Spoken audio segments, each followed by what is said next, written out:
Hello everyone, welcome to Electronics Prepper, the channel where we try to learn as much as possible about electronics to become more self-reliant with technology and prepare for the future. Today I thought I would show you a development board that is being manufactured, or I should say assembled here in my country, in Romania, and that I think can be sold in other countries, at least around us in Europe. I'm not sure where it can be sold and where it cannot be sold. That's something that you'll have to see for yourself on that store. Now, I realize that from this perspective, the video is not so useful. So what I bring more to the table, so to speak, with this video is a comparison with this between this development board and others that are very familiar and widely spread, and as well as instructions for how to use this board with Windows 7 operating system, because officially only Windows 10 and 11 are supported, and I think it works on Windows 8 as well officially, but not on Windows 7. But it does work on Windows 7 if we install a certain driver and a certain update for Windows 7, and I will show you this in the second half of the video. So all in all, this video should still be somewhat useful to you, especially since this development board uses ESP32-S2 microcontroller, which obviously is it's not exclusive on this board, but it's actually used by many other development boards produced by other companies in other countries.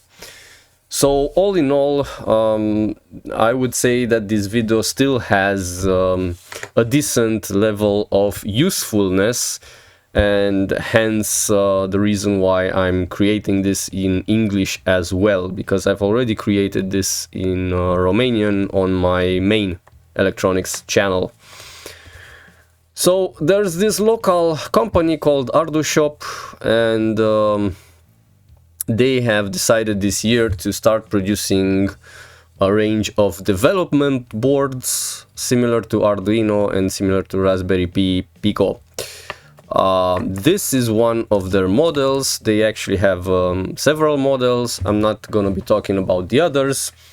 I've bought one of these, and this is what I plan to basically show you, and this is what I tested. Okay. This website that I'm gonna link the URL in the description, this website also have an English version,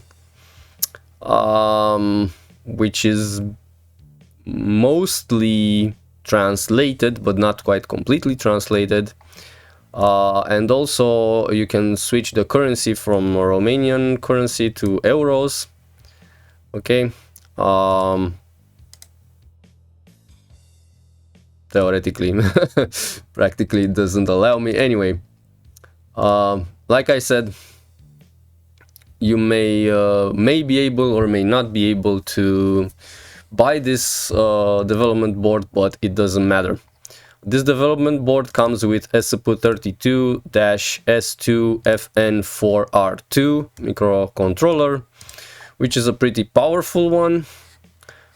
It has quite a lot of things inside. It has all sorts of peripherals, I2C, I2S, CPI, UART, ADC, DAC, and all sorts of other things.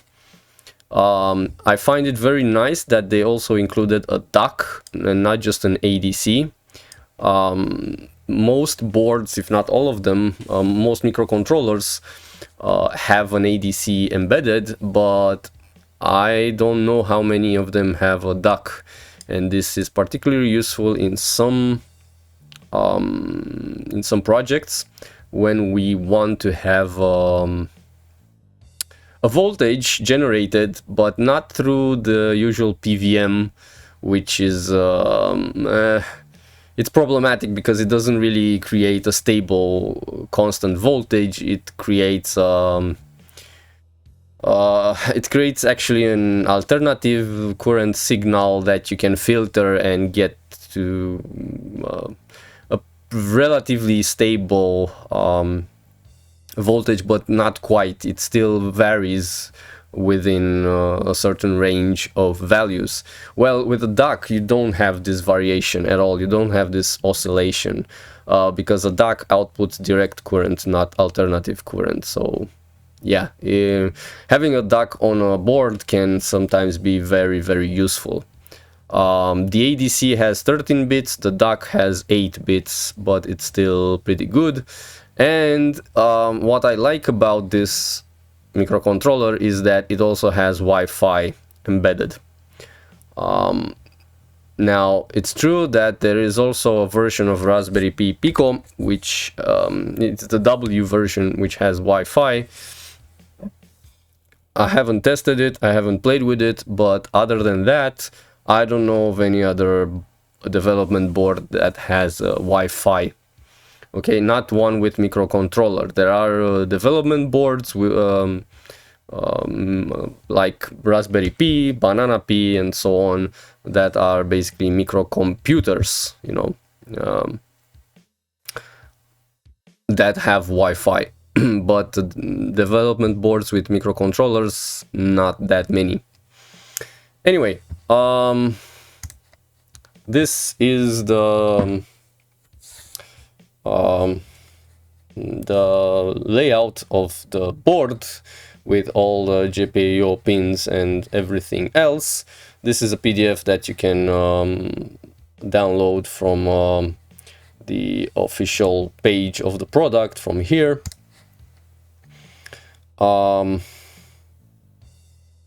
So I won't be going a lot into it. What I will show you, and basically the informations that I'll present to you next, are valid not just for this board, but for any other board that uses ESP32-S2 microcontroller. And that is a comparison between the major development boards, at least the ones that I have bought. I've made a comparison and I've made a video with this comparison in the past on my Romanian channel. I haven't made it in English, but I guess this is a good opportunity for me to show you here in English all the results that I've had. I bought Raspberry Pi Pico at Tiny85, Arduino Nano, but not, well, it doesn't really matter. I haven't bought the original Arduino Nano because those are more expensive and I don't see the point of paying more in order to get the exact same thing. And I've also bought an Arduino Uno, but like I said, also a compatible version of Arduino Uno, just as a compatible version of Arduino Nano and not an original one. But at the core we have the same Atmega something microcontroller, which are being produced in the same place, right, for everyone. So it's not like we have diminished quality or anything. Anyhow, and at the end we have this board, GroundStudio Carbon S2. I also have Arduino Mega on this list, but it's grayed out because I haven't actually bought it, so I haven't actually tested it. I just put it here with gray for the sake of being able to compare the characteristics with the other boards. Basically, after playing with all of these, I can definitely say that I really don't see the point of Arduinos anymore. Raspberry Pi Pico uses its own microcontroller that they designed in-house. GroundStudio Carbon S2, like I said, uses ESP32-S2 microcontroller.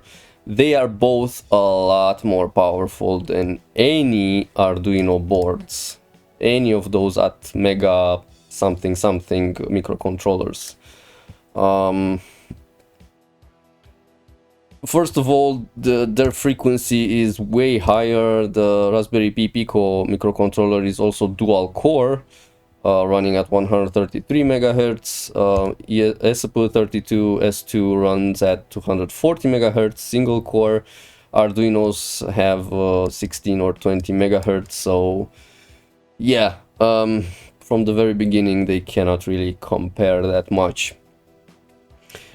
In terms of flash memory, the Pico is the best. It comes with 2 megabytes.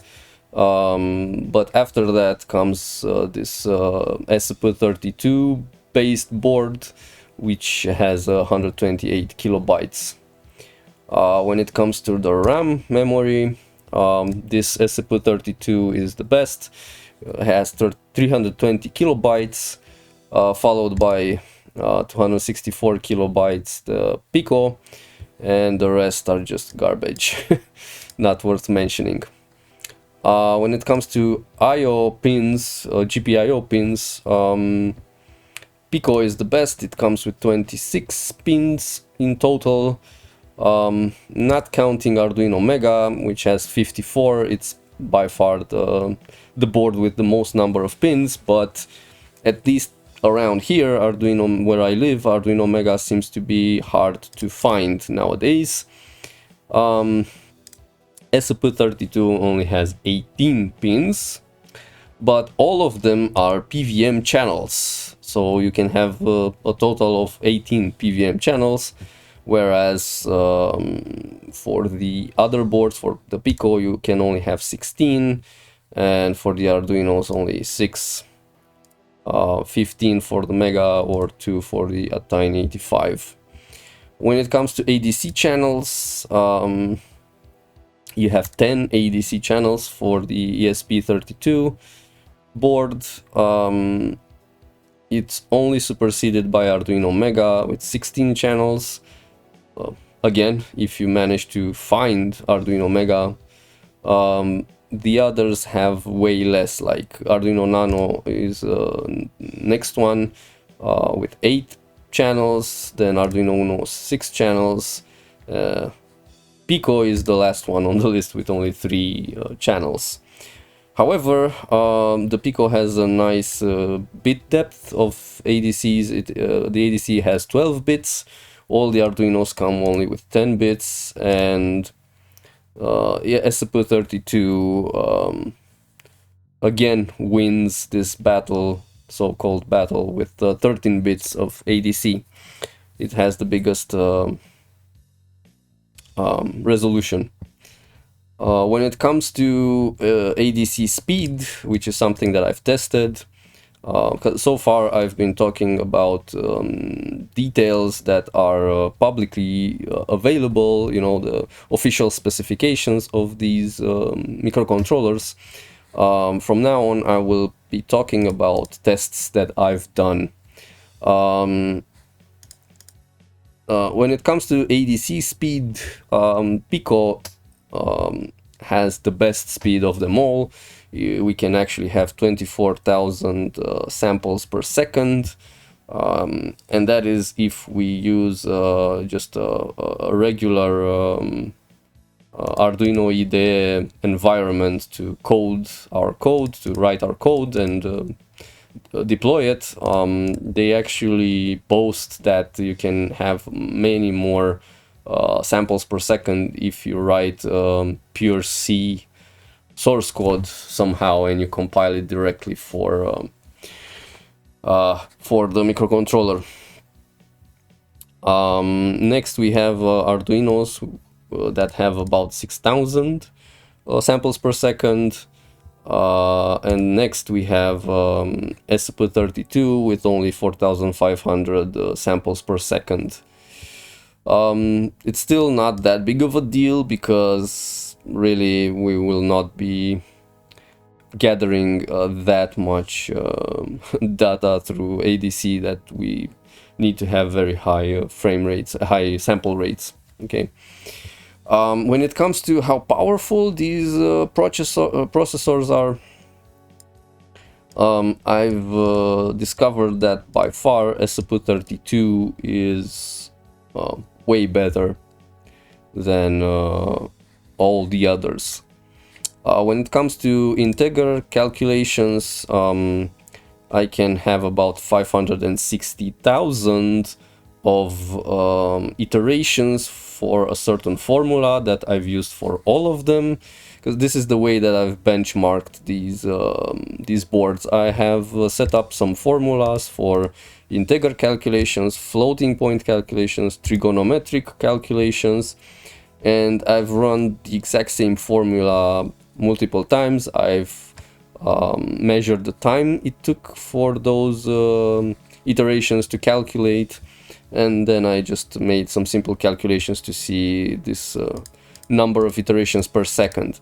So this is how I got 560,000 iterations per second for both integer and float calculations for ESP32. All the others have much less, in the order of 12,000, 18,000 or 25,000 iterations.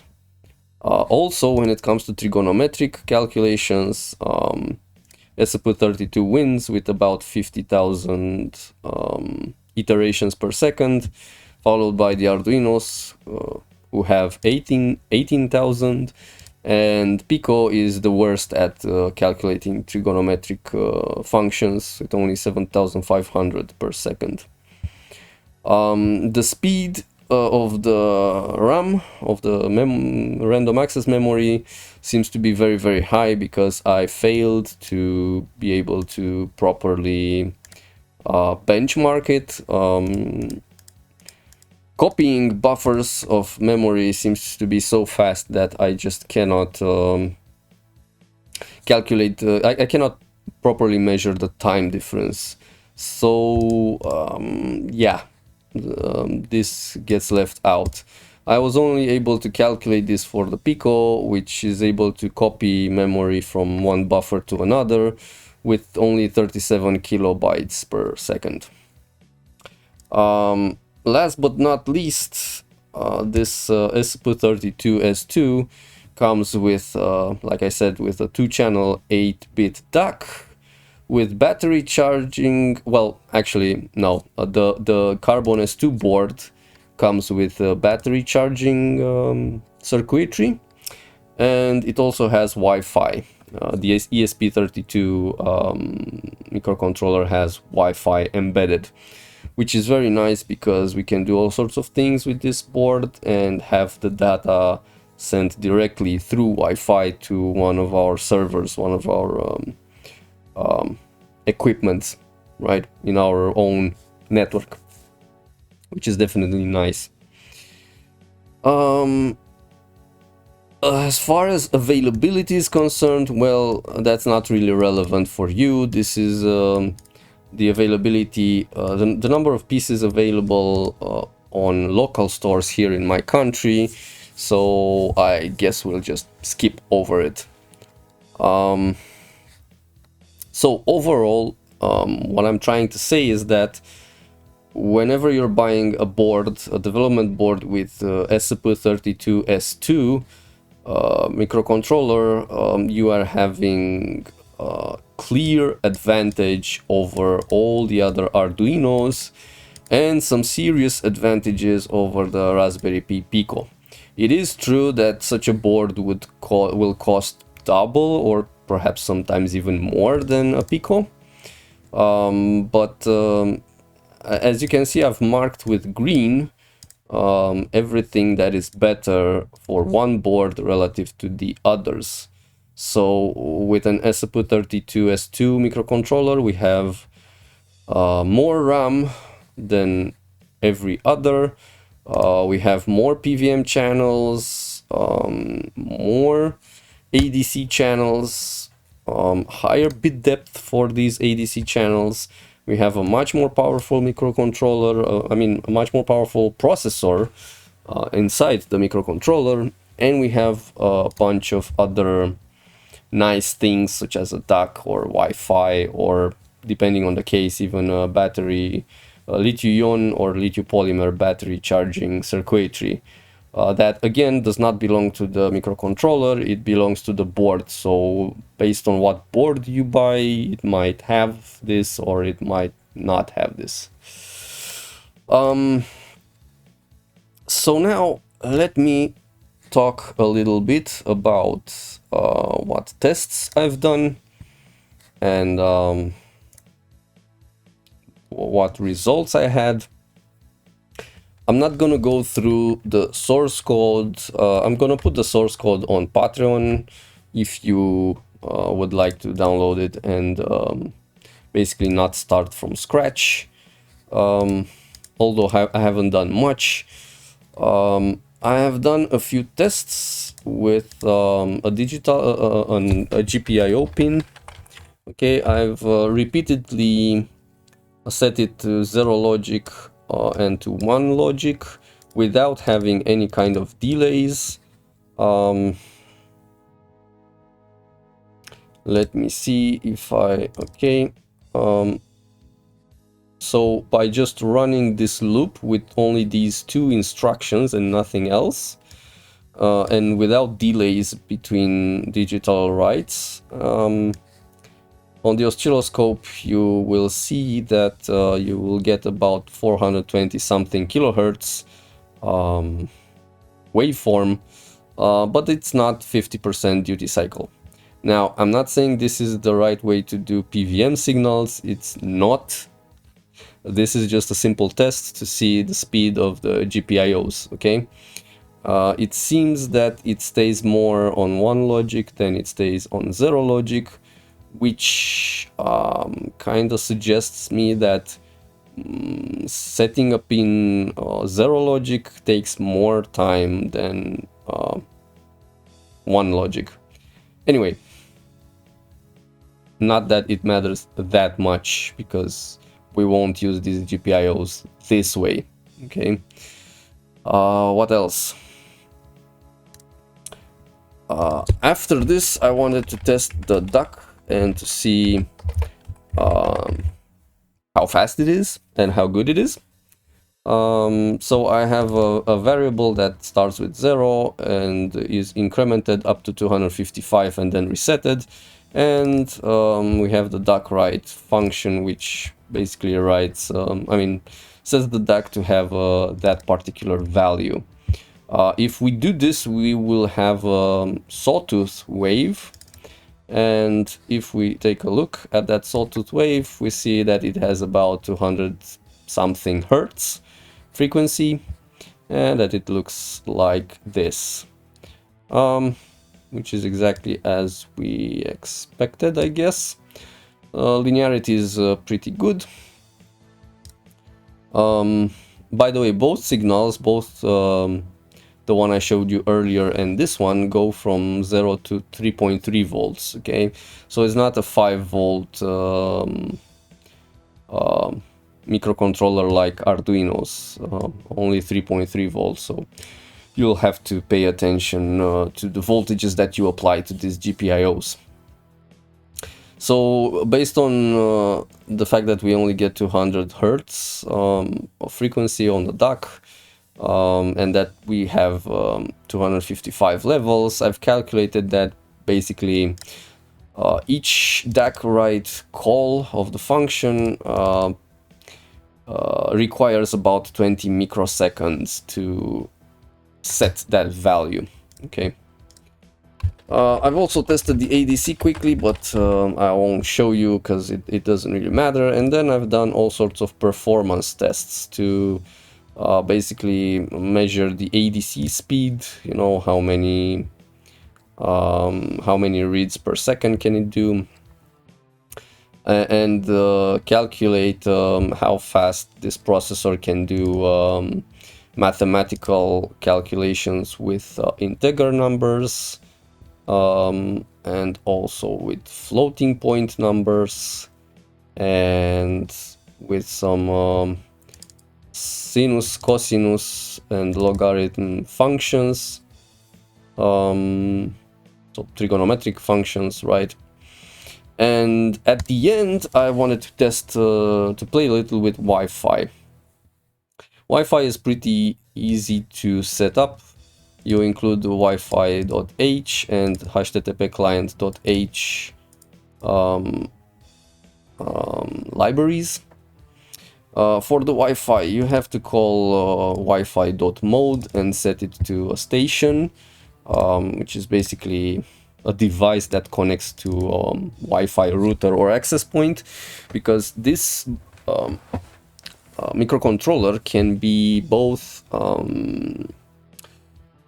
it can be both a device that connects to a router, or it can be an access point itself so that others connect to it, or it can be a combination of both. I'm not really sure how that would be used, but anyway, in my case, I wanted to send all this data that I've collected for my tests through Wi-Fi to a web page that will just store this data. So I had to call Wi-Fi.mode to set it to Wi-Fi station, so that I have told this device to connect to another Wi-Fi rather than expect others to connect to it. I've seen that it's a good practice to just forcibly disconnect, or just call the disconnect function, even though at that point the device could be already disconnected, and then delay for 100 milliseconds just to make sure that this stuff does its job, and then call Wi-Fi begin with your SSID and your password for that Wi-Fi network that you're having. And whenever Wi-Fi is connected and it's ready, if you call Wi-Fi status function, it will return connected constant. Otherwise, it will return something else. So by checking if this is fully connected, you are able to figure out if you are connected to the Wi-Fi and therefore safe to send information to something, to some device. And to send informations, I have created a HTTP client object, and then for that object I needed to call begin and give my URL of my website that it's supposed to receive, and the particular page that is supposed to receive the informations. Then I needed to add a header to tell it, okay, you're going to receive this kind of content type, which is specific to post forms. And then by calling the post HTTP post function and sending it a string formatted this way, then the data will be sent, and at the end just call HTTP end to close the connection and release the HTTP object. Okay, and this works very, very well. Like, the speed at which this device connects to the Wi-Fi is very high. I've allowed it to just get the HTTP IP address, but you can also call a Wi-Fi function to set an IP address that you want, if that's possible, you know. So yeah, it's a pretty potent device, I have to admit. I'm going to put this source code on Patreon so that you can download it if you consider it useful. What can I say more?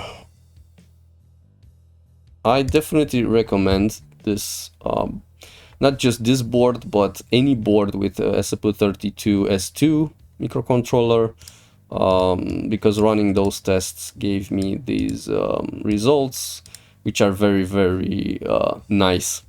Now, before I finish, let me show you how to work with this on Windows 7, because officially Windows 7 is no longer supported for this development board, but unofficially it's not impossible. Okay, it's not impossible to use Windows 7. And no, don't ask me why would you still want to use Windows 7. Okay, those of you who are still using it like me know very well. I don't care about the others. So let me show you about Windows 7 drivers and what needs to be done.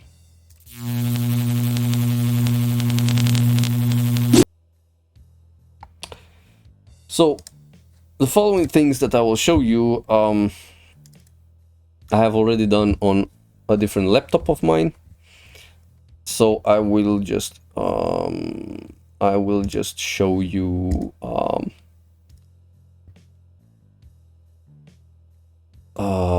the print screens that I've made.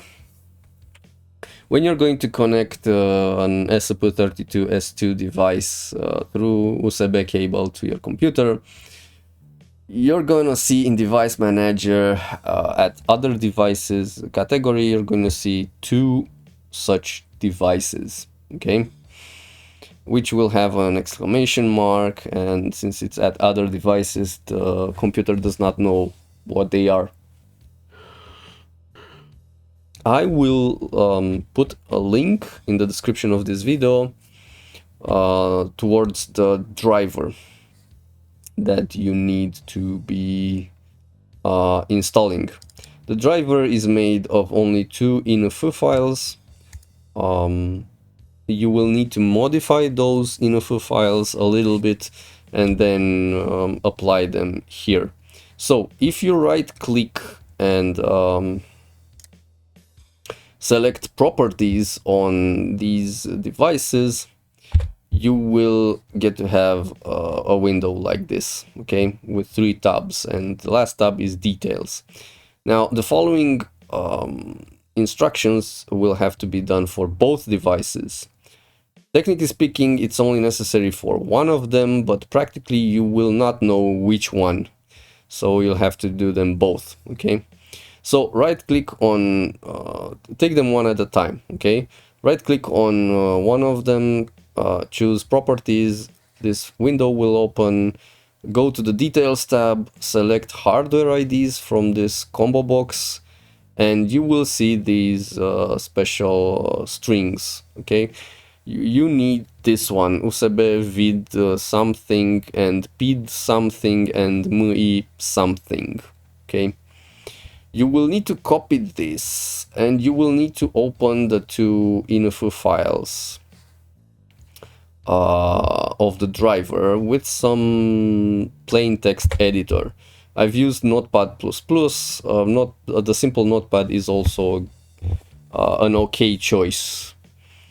You will need to find somewhere in the middle at line 28, give or take, you will find these 3 sections: models.nt-x86, nt-amd64, nt-arm, okay?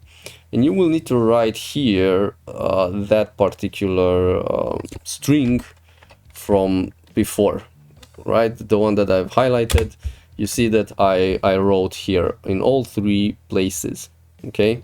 Do this for both info files. You see that I've opened them both here. And of course save the changes. Then go back in the previous window, go in the first tab, General, and click on Update Driver. Then choose Browse my computer for driver software, and then just give here the full path to the folder that contains those info files. Or click on Browse and just browse to the folder and select that particular folder. and click next. Then click on install this driver software anyway, and at the end Windows will let you know that it has installed the drivers completely for this device. Now for the device that will work, it won't tell you anything more, and it will also give it COM port. In my case it's COM5. However, when you will repeat this process for the second device, which will have this string slightly changed. In my case it was MUI02, the first device was MUI00. You will have to go through all the other steps that I've showed you, and at the end Windows will tell you that it has installed the driver. It also has associated another COM port that will be useless, and it will also tell you this device cannot start code 10. This is absolutely normal. This is how the company Espressif that created ESP32 microcontroller, this is how they designed this microcontroller. So this is like this by intention, by design. Okay, it's not a problem, just so you know it. At the end you will have both ESP32 devices as tiny USB under the category ports COM and LPT. You will no longer see them under the other devices category, which is normal and is good. Okay, one device will be normal with COM with a certain COM port associated. In my case it was COM5. The other device will still have an exclamation, a yellow exclamation mark on top of it, and it's the one that is not usable.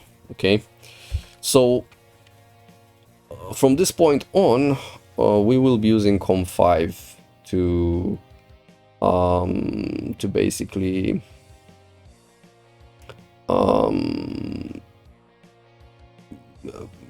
configure Arduino IDE to connect to our board. Okay, and now you'll see it when the board is connected. In Arduino, in Tools port, you will see this on the list. Okay, COM5 ESP32-S2 dev module. Now, if you decide to buy this product from this shop, and if it's possible for you to buy it, since these guys did not bother to write these descriptions in English as well, you'll have to go here at Exemplu de Conectare, Arduino IDE, and just copy all of this text, translate it with Google Translate, or better yet, browse on this website with something like Google Chrome that is able to translate the text automatically, and you're going to have to configure Arduino IDE for this particular board by following the steps provided here. Okay, if you're not using this board, then just follow whatever steps are required by the company from where you bought your board. Okay, now this was necessary for a Windows 7 device to see and be able to communicate with an ESP32 microcontroller.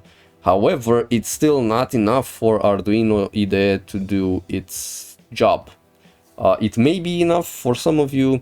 For me it wasn't, because it still has a problem with Python 3.8 that needs, I don't know, some libraries that it doesn't have.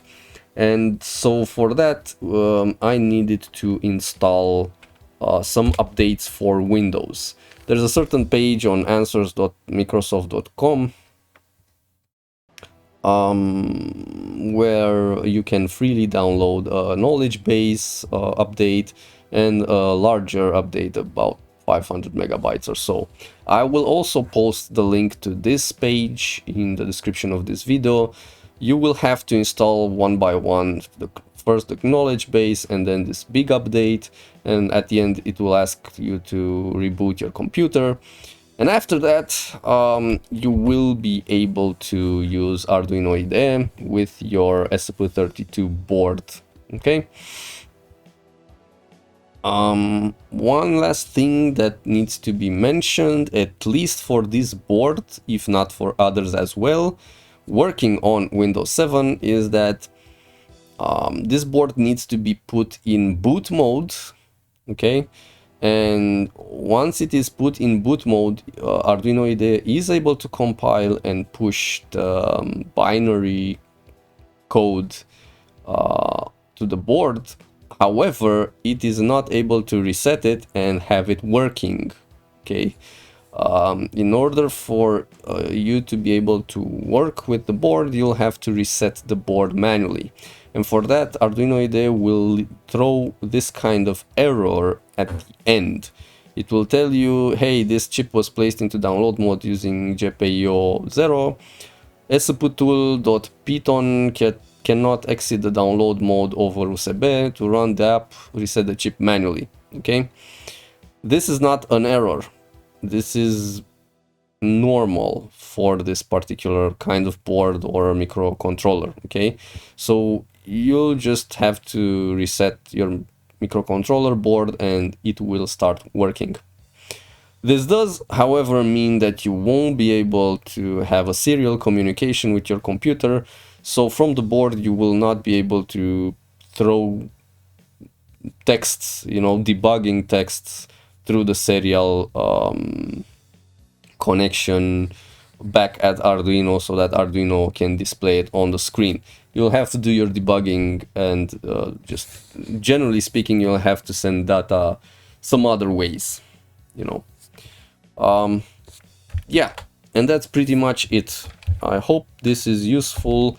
If you have ESP32 microcontroller board and you want to work with it on Windows 7 as well.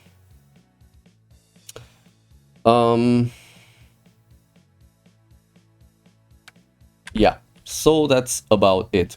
Like I said, I will upload the URL of all of these things in the description of the video.